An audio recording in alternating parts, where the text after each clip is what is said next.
फूलों की वादी में आज एक खास दिन था।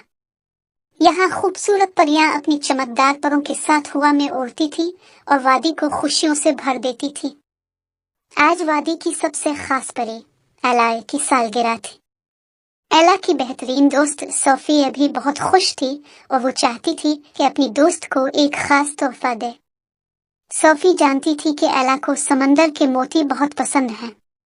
वो हमेशा समंदर के किनारे बैठकर चमकते हुए मोतियों की कहानियां सुना करती थी। इसलिए सोफी ने फैसला किया कि वो समंदर के अंदर जाकर एक खूबसूरत मोती लाएगी और एला को सालगिरह के दिन देगी। सोफी ने सुबह सवेरे समंदर की तरफ सफर शुरू किया। हवा खुशगवार थी और समंदर की नरम लहरें दूर से बुलाती महसूस हो रही थी। जब सोफी समंदर के किनारे पहुंची तो वो मोतियों के ख्याल से बहुत पुरजोश थी, लेकिन जैसे ही वो पानी के करीब गई उसे एक बात याद आई, अगर वो समंदर के अंदर गई तो इसके पर हमेशा के लिए खत्म हो जाएंगे। सोफी समंदर के किनारे बैठ गई और गहरी सोच में पड़ गई। वो अपनी दोस्त के लिए कुछ खास करना चाहती थी, लेकिन अपने परों को खोना भी नहीं चाहती थी। उसने इर्द गिर्द देखा और एक ख्याल आया, क्या हो अगर मैं किसी ऐसे को मदद के लिए बुला लूं जो समंदर के अंदर जा सकता है। सोफी ने सोचा।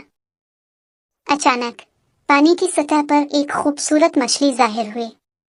मछली ने पूछा, तुम यहाँ क्यों बैठी हो? सोफी ने सारी बात मछली को बता दी कि वो अपनी दोस्त एला को एक मोती तोहफे में देना चाहती है, लेकिन समंदर में नहीं जा सकती।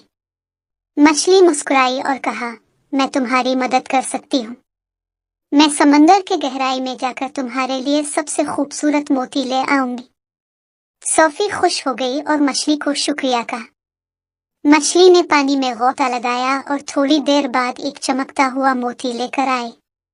मोती रोशनी में चमक रहा था, जैसे आसमान के सितारे समंदर में आ गए हों। सोफी ने मोती लिया और मछली का शुक्रिया अदा किया।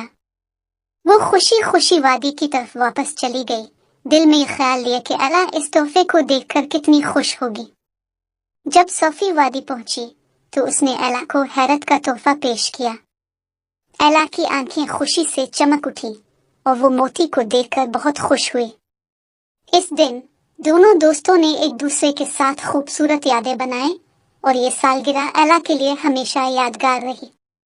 यूं सोफी ने अपने दोस्त के लिए न सिर्फ एक खास तोहफा दिया, बल्कि अपनी दोस्ती को भी और मजबूत कर लिया।